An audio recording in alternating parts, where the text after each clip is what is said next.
This is an example from a very old research from conversational analysis science. Basically, when doctors want to know during the visit if there is something else that they need to be aware of, one group of doctors used the phrase, "Is there anything else you want to talk about?" And the other group was using the phrase, "Is there something else you want to talk about?"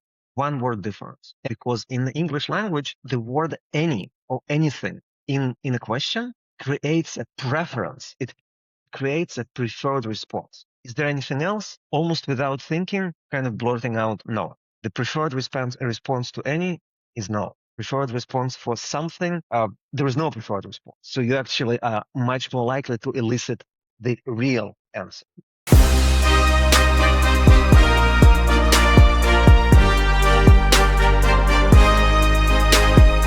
Hi, Eugene. Welcome to the podcast.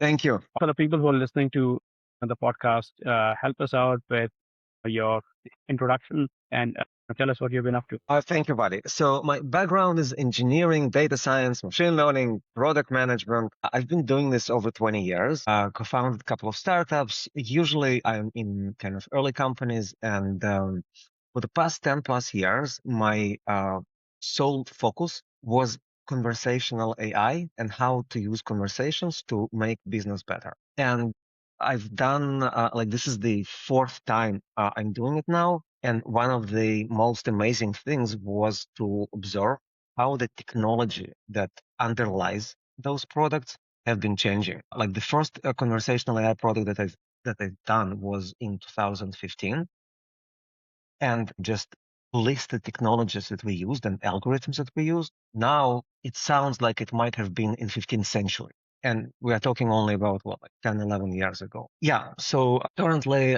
I'm doing a conversational intelligence product for home services companies using all what we call now AI.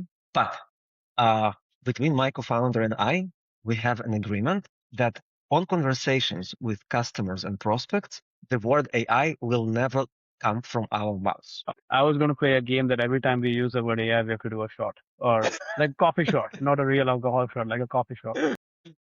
You and I, we worked together at Rank Central, and I always admired how much you cared about conversational intelligence. You were really focused on the science of it, as opposed to the glamour part of, conversational intelligence. What do leaders care about when it comes to conversational intelligence? So I would first take one step back. CX leaders have a very unique challenge in any corporation. They are perceived by the company significantly less important than they really are. If you look at any corporation, like, you get to be an executive, you get to be VP, SVP, whatever, right? But if it's VP of CX, usually it used to be this way. Your kind of relative status in the exec team is lower than your CPO, CTO, CFO. And it's not for a good reason, because for the longest time, companies perceive their CX and customer support and customer service as a cost center where success simply means get the customers off the phone as fast as you can. The metrics that people used actually tell the story.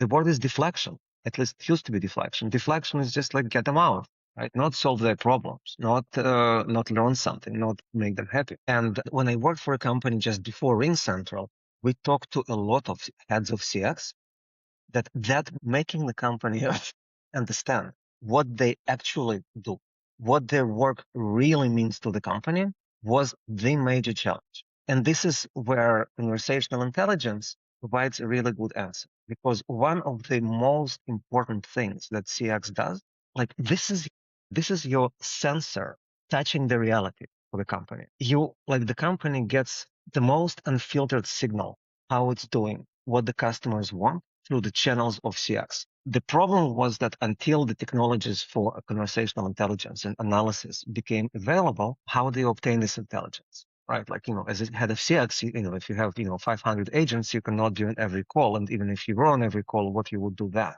So the ability to become the storyteller of most important and most valuable stories in the company, this is what CX leaders care about. Because in the next, exec team meeting, they can say something that nobody else knew. particular problem in the company's product or pricing or how they explain things, that if you change it, can change a significant metric for the company. That's I believe the main value that conversational intelligence can provide CX leaders. If I am an agent today in a CX organization, how does a conversational intelligence tool make my life easier or make me really good at the job that I do? A lot of agents think about intuitively, right?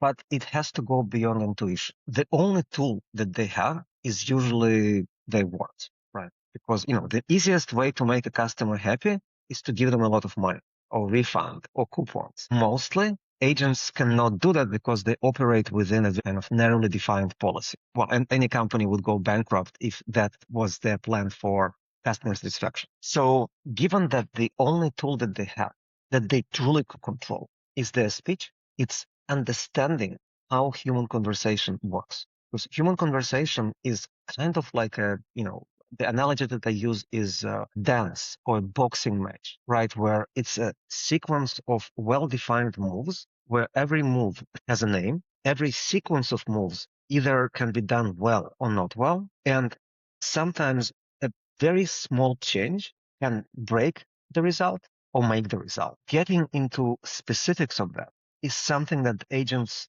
will do.